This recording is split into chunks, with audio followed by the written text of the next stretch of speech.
Eh bien, chers internautes, bonjour ou bonsoir, selon l'heure à laquelle vous regardez ma vidéo. On va parler aujourd'hui d'un phénomène.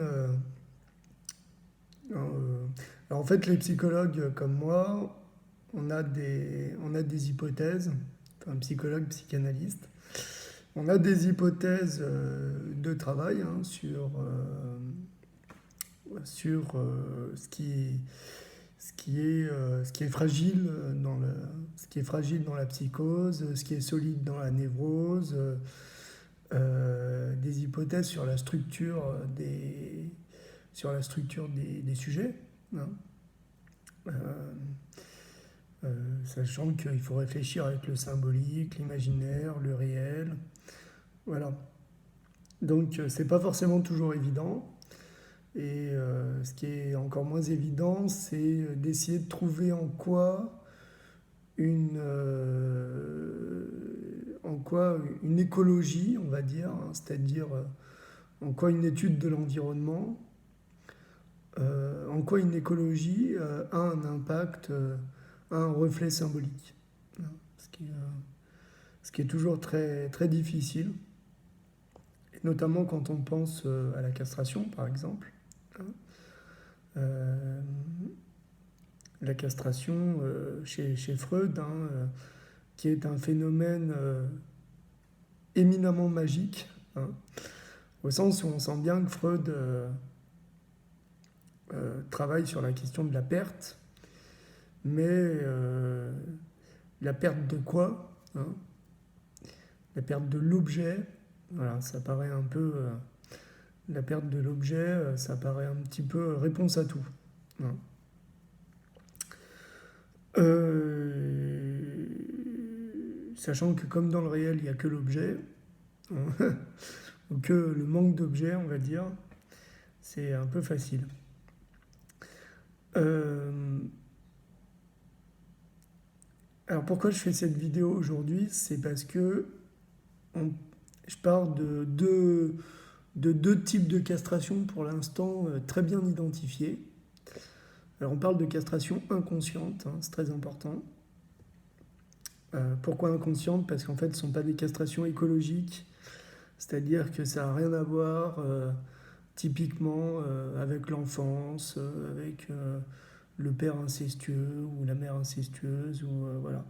On parle de castration structurelle, c'est-à-dire des castrations qui, si elles ne sont pas en place, si elles ne font pas frémir le sujet, si elles ne l'angoissent pas, euh, signe un sujet qui est déjà extrêmement mal en point.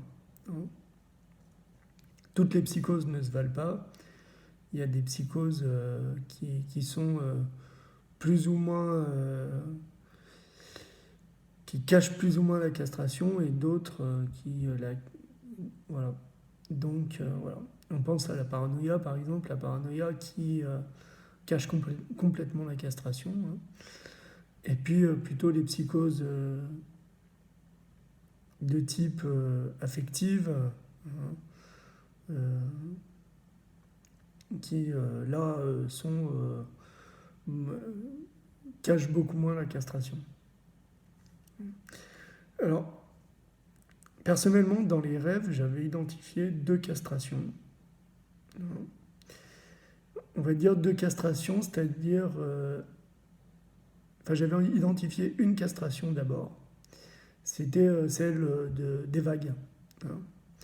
Pourquoi les vagues? C'est parce que les vagues, c'est des mouvements répétitifs, sinusoïdales, qui finissent par détruire le semblant d'objet, hein. Et donc, comme c'est répétitif, comme c'est sinusoïdal, ça vient bien dire que l'objet est fragile, hein. Et donc, il y a tout un tas de rêves comme ça, avec des vagues plus ou moins grosses qui détruisent quelque chose qui est déjà en difficulté. Et donc, on peut dire que dans ces rêves-là, la castration passe par la destruction, non pas la perte, mais la destruction de l'objet. Ce qui revient un peu au même, hein, mais bon.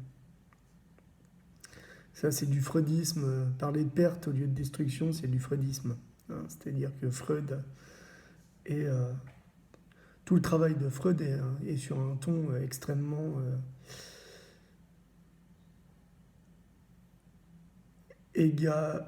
j'allais dire égaliste. Hein. C'est-à-dire que Freud est quelqu'un d'assez froid. Hein. Donc, et ça se ressent dans ses textes. On sent bien qu'il a aplati beaucoup de phénomènes.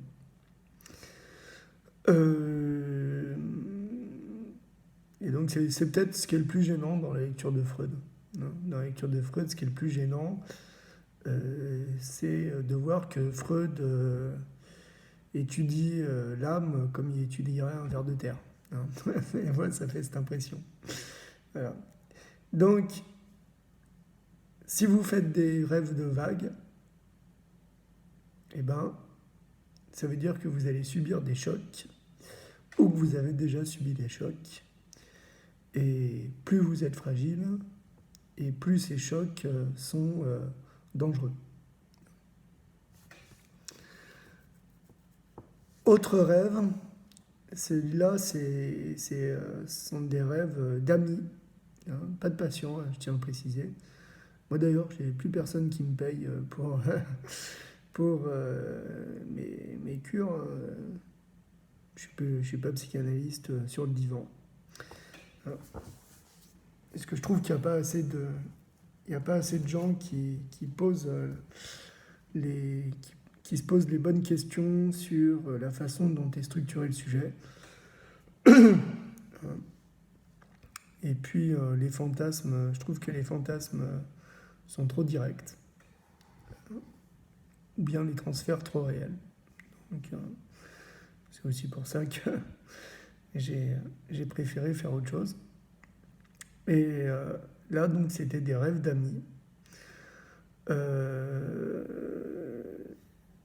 Un rêve d'un père qui habite avec la grand-mère, hein, et qui, évidemment, met en difficulté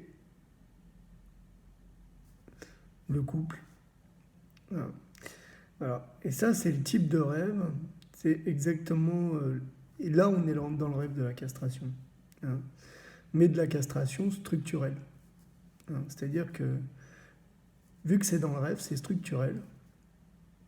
Et dans le discours, père et grand-mère sont tout à fait à un bout et l'autre de la structure. Donc la castration structurelle n'est pas entre l'enfant et ses parents. Hein. Elle est entre le père et la grand-mère. Hein. C'est vraiment très important parce que du coup, ça situe le grand autre, ça permet d'intégrer le grand autre dans la castration. Hein. Voilà. Et donc, pour ceux qui se posaient la question de savoir si y avait un repli du père sur la grand-mère, évidemment, il y en a un. Hein, et c'est ce repli du père sur la grand-mère qui vient dire la fin d'une discussion, c'est-à-dire un passage à l'acte. Hein. Donc, un passage à l'acte vers quelque chose de sinusoïdal, dans lequel sont échangés des points de vue. Voilà. Et donc, et toute la question évidemment après, c'est de savoir comment ces points de vue vont se fusionner, hein, pour éviter deux points de vue différents dans lesquels plus personne ne peut prendre de décision. Et c'est donc là, on va dire, le plus gros problème de l'acte. Est-ce que dans l'acte, il y a encore un point de vue ou pas? On ne sait pas trop. Donc,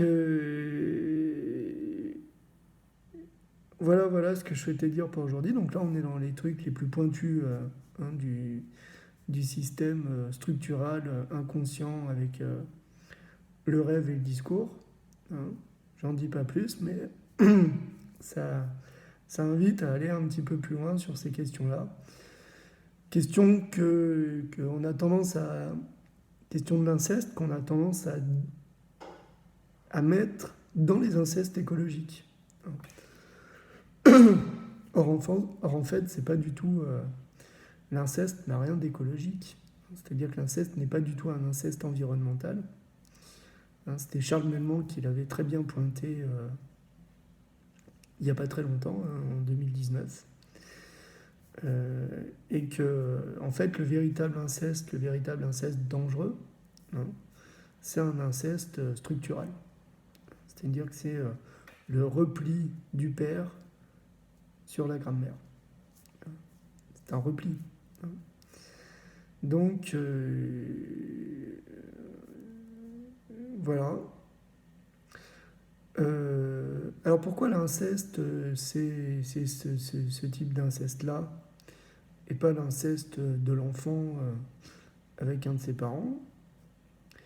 Eh bien, c'est peut-être parce qu'au fond, l'enfant, lui, n'a pas de point de vue sur l'inceste. C'est-à-dire qu'il ne va pas, voir en quoi l'inceste a quelque chose de,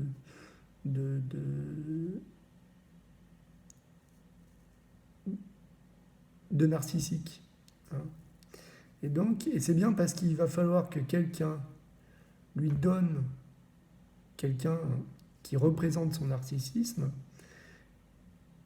qui va pouvoir à ce moment-là lui donner un avis narcissique. Mais, justement, ce quelqu'un qui va pouvoir lui donner un avis narcissique n'est potentiellement que quelqu'un en position de grand autre. Voilà. Ou de grand-mère. Hein. Allez. Sur ce, je vous souhaite une très bonne soirée ou une très bonne journée. Et je vous dis à très bientôt. Au revoir.